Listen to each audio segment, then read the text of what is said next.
¿Quién escribió el primer libro de la Biblia? Durante más de 2000 años, judíos y cristianos creyeron que Moisés fue el autor del Génesis. Pero en los últimos siglos, los eruditos bíblicos han descubierto evidencias que sugieren una historia mucho más compleja y fascinante. Hoy exploraremos los misterios reales del Génesis, sus múltiples fuentes literarias, sus conexiones con la literatura del antiguo Cercano Oriente y los secretos históricos que revela sobre los orígenes del pueblo judío. Todo basado estrictamente en la erudición bíblica moderna y el texto sagrado mismo.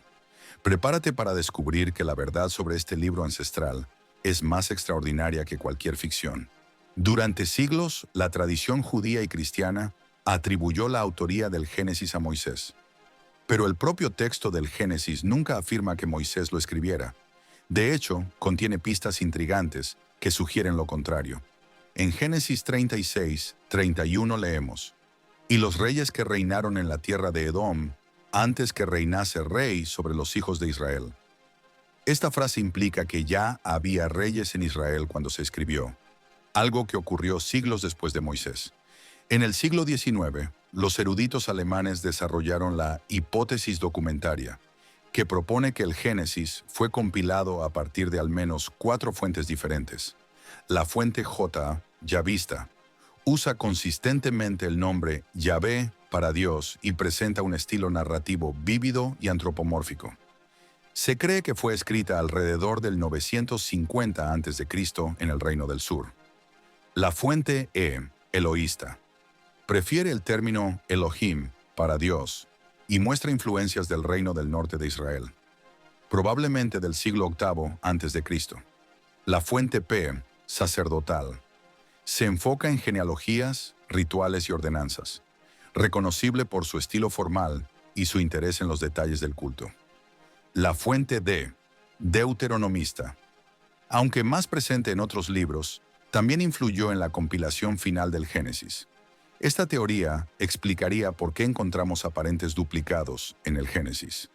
2 relatos de la creación, 2 versiones del diluvio, múltiples ocasiones donde Abraham hace pasar a Sara por su hermana. El Génesis presenta 2 cuentos de la creación claramente diferentes. El primer relato, Génesis 1:1 a 2:3, es grandiosa y cósmica. Dios crea mediante su palabra en 6 días, culminando con el descanso del 7º día. Este es típico del estilo sacerdotal. El segundo relato, Génesis 2:4-25, es más íntimo. Yahvé Dios forma al hombre del polvo, sopla en él aliento de vida, planta un jardín y crea a la mujer de la costilla del hombre. Este refleja la tradición yavista. El primer relato sigue una estructura litúrgica perfecta, posiblemente diseñada para ser recitada en el culto del templo. Establece el patrón de la semana de 7 días que aún observamos hoy. El segundo relato se enfoca en las relaciones entre Dios y la humanidad, entre el hombre y la mujer, entre los humanos y la naturaleza. Introduce conceptos que se desarrollarán a lo largo de todo el Génesis: la responsabilidad humana, la tentación, las consecuencias de las decisiones morales. Ambos relatos abordan preguntas fundamentales. ¿De dónde venimos? ¿Cuál es nuestro propósito? ¿Por qué existe el sufrimiento? Pero las abordan desde perspectivas teológicas diferentes, cada una revelando aspectos únicos de la relación entre Dios y su creación. La historia del Jardín del Edén, en Génesis 2-3, contiene elementos que resonaron profundamente en la literatura del antiguo Cercano Oriente. El concepto de un jardín divino, un árbol de la vida y la búsqueda de la inmortalidad aparecen en textos mesopotámicos como la épica de Gilgamesh. Sin embargo, el relato bíblico presenta diferencias cruciales. En las mitologías paganas, los dioses guardan celosamente la inmortalidad de los humanos. En el Génesis es la desobediencia humana, no la envidia divina, la que resulta en la expulsión del jardín. La palabra hebrea Edén significa deleite o placer. No se describe como un lugar mítico, sino con referencias geográficas específicas. Los ríos Pisón, Gijón, Hiddekel, Tigris y Éufrates. Esto sugiere que el autor tenía en mente una ubicación real en Mesopotamia. La serpiente del Génesis 3 no es identificada como Satanás en el texto original. Esta interpretación se desarrolló en la literatura judía tardía y cristiana. En el texto hebreo es simplemente la más astuta de todas las bestias del campo. El relato de la caída establece temas que recorrerán todo el Génesis. La tensión entre la sabiduría humana y la obediencia divina, las consecuencias generacionales de las decisiones individuales y la búsqueda humana de redención y restauración. Las genealogías de Génesis 5 han desconcertado a los eruditos durante siglos. Las edades extremas reportadas, Matusalén vivió 969 años, parecen imposibles desde una perspectiva moderna. Algunos eruditos proponen que estas cifras emplean sistemas numéricos simbólicos. Otros sugieren que reflejan tradiciones orales, donde los años se contaban diferentemente. Lo que es notable es que estas genealogías muestran patrones matemáticos sofisticados. La lista de reyes sumerios, descubierta en el siglo XX, presenta paralelos sorprendentes. Reyes antediluvianos que vivieron decenas de miles de años, seguidos por una gran inundación, después de la cual las vidas se acortaron dramáticamente. Enoc es una figura particularmente misteriosa. Génesis 5:24 dice simplemente: caminó pues Enoc con Dios y desapareció porque le llevó Dios.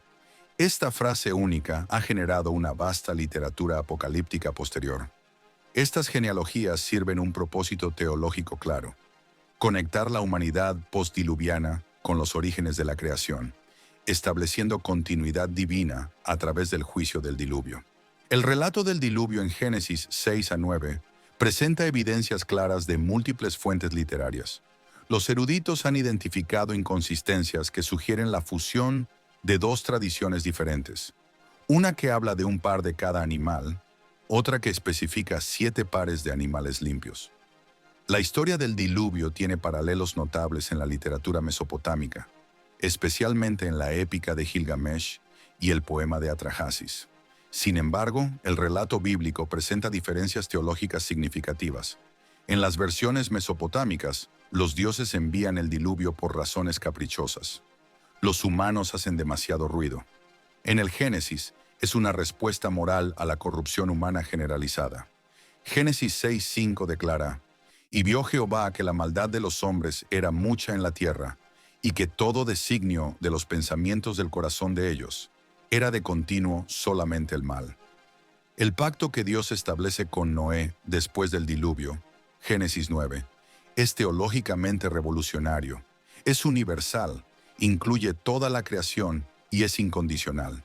El arco iris se convierte en la señal eterna de que Dios nunca más destruirá la tierra con agua. La bendición de Noé sobre sus hijos, Génesis 9, 25-27, ha sido tristemente malinterpretada a lo largo de la historia para justificar la esclavitud, aunque el texto no tiene nada que ver con la raza, sino con líneas familiares específicas. Con Abraham comienza una nueva era en el Génesis. Los capítulos 12-25 relatan la vida del primer patriarca, cuyo llamado marca el inicio de la historia específica del pueblo judío. El llamado de Abraham en Génesis 12, 1-3, es teológicamente fundamental. «Vete de tu tierra y de tu parentela, y haré de ti una nación grande, y serán benditas en ti todas las familias de la tierra». Los eruditos debaten sobre la historicidad de Abraham. Mientras algunos lo consideran una figura mítica, otros argumentan que los detalles culturales y geográficos del Génesis reflejan conocimiento auténtico del segundo milenio antes de Cristo. El pacto de Dios con Abraham se desarrolla progresivamente. Génesis 15. El pacto de la promesa, descendencia y tierra. Génesis 17. El pacto de la circuncisión, señal física del pacto. Génesis 22. La confirmación final, después del sacrificio de Isaac. La historia del sacrificio de Isaac, Génesis 22, es conocida en la tradición judía como la Akedah, la atadura. Este relato establece principios teológicos cruciales sobre la fe, la obediencia y la provisión divina. Abraham es llamado amigo de Dios, Santiago 2:23, y padre de la fe, Romanos 4:16, títulos que reflejan su importancia única en la tradición judeocristiana. Isaac, aunque menos prominente que Abraham o Jacob, cumple un papel crucial como el hijo de la promesa. Su matrimonio con Rebeca, Génesis 24, se presenta como providencialmente ordenado, asegurando la continuación del linaje prometido. Jacob emerge como una figura compleja. Su nombre significa suplantador o el que toma por el talón, reflejando su naturaleza desde el nacimiento. Génesis 25-26. Su historia con Esaú ilustra temas de primogenitura, bendición y destino divino versus esfuerzo humano. La experiencia de Jacob en Betel, Génesis 28, 10-22, donde ve la escalera que conecta tierra y cielo, marca un punto de inflexión espiritual. Establece el lugar como sagrado y hace votos solemnes a Dios. Su lucha con el ángel, Génesis 32, 22-32, resulta en su nuevo nombre, Israel, el que lucha con Dios. Esta experiencia transforma al suplantador en el patriarca de la nación elegida. Los 12 hijos de Jacob se convierten en los ancestros de las 12 tribus de Israel, estableciendo la estructura familiar que definirá al pueblo judío para siempre. La historia de José, Génesis 37-50, ocupa casi una cuarta parte del libro del Génesis. Su narrativa es más desarrollada y novelística que las historias anteriores, llevando a algunos eruditos a considerarla una obra literaria independiente, posteriormente incorporada. José es presentado como el favorito de Jacob, lo que genera los celos fatales de sus hermanos. Su túnica de colores, Ketonet Pasim en hebreo, simboliza el favoritismo paternal que desencadena la tragedia familiar. Sus sueños proféticos establecen su don divino, pero también alienan aún más a sus hermanos. Los sueños en el Génesis siempre tienen significado profético, y los de José no son excepción. Su venta como esclavo y posterior ascenso en Egipto reflejan el tema bíblico de la providencia divina, obrando a través de circunstancias aparentemente adversas. Génesis 50:20 resume esto perfectamente. Vosotros pensasteis mal contra mí, mas Dios lo encaminó a bien. La interpretación de los sueños del faraón, Génesis 41, demuestra que el mismo Dios que habló a los patriarcas se revela también a través de los gentiles. José salva no solo a Egipto, sino a toda la región del hambre. El traslado de la familia de Jacob a Egipto, Génesis 46-47, establece el escenario para el libro del Éxodo. Jacob, ahora llamado Israel, bendice al faraón, estableciendo la superioridad espiritual del patriarca sobre el poder político. Las bendiciones proféticas de Jacob a sus 12 hijos, Génesis 49, son poesía hebrea antigua que predice el destino de cada tribu. La bendición de Judá es particularmente significativa. No será quitado el cetro de Judá hasta que venga Silo, 49:10, interpretada mesiánicamente por la tradición posterior. José perdona completamente a sus hermanos, estableciendo un modelo de reconciliación que resuena a través de toda la Escritura.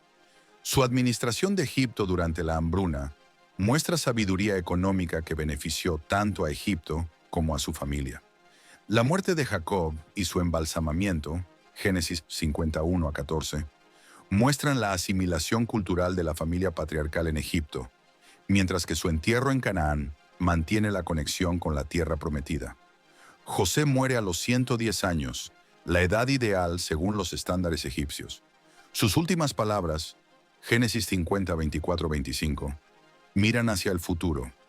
Dios ciertamente os visitará y os hará subir de esta tierra a la tierra que juró a Abraham, a Isaac y a Jacob. El Génesis no es simplemente historia antigua, es teología narrativa. A través de historias familiares, establece temas teológicos fundamentales que resonarán a través de toda la Biblia. La soberanía de Dios, la responsabilidad humana, la promesa divina y la providencia que obra a través de la historia humana. Los eruditos modernos reconocen que el Génesis, independientemente de su autoría múltiple, presenta una visión coherente del mundo. Su compilación final probablemente ocurrió durante o después del exilio babilónico, cuando los judíos necesitaban recordar sus orígenes y la fidelidad de Dios a sus promesas. El libro termina con Israel en Egipto, próspero pero en tierra extranjera. Es una conclusión que demanda continuación, el éxodo que seguirá. El Génesis es así el primer acto de la gran historia de la salvación que se desarrolla a través de toda la Escritura. Desde Abraham hasta José, desde la creación hasta la migración a Egipto, el Génesis revela el inicio del plan divino, que según la fe judeocristiana, culminará en la redención de toda la humanidad. Los secretos del Génesis no están en interpretaciones esotéricas, sino en su mensaje llano y profundo, que Dios está obrando en la historia humana, que sus promesas son fieles y que incluso nuestras tragedias pueden ser redimidas para propósitos más grandes de lo que podemos imaginar. Si este video te impactó, déjame tu comentario, dale like y suscríbete. Dios te bendiga. Hasta la próxima.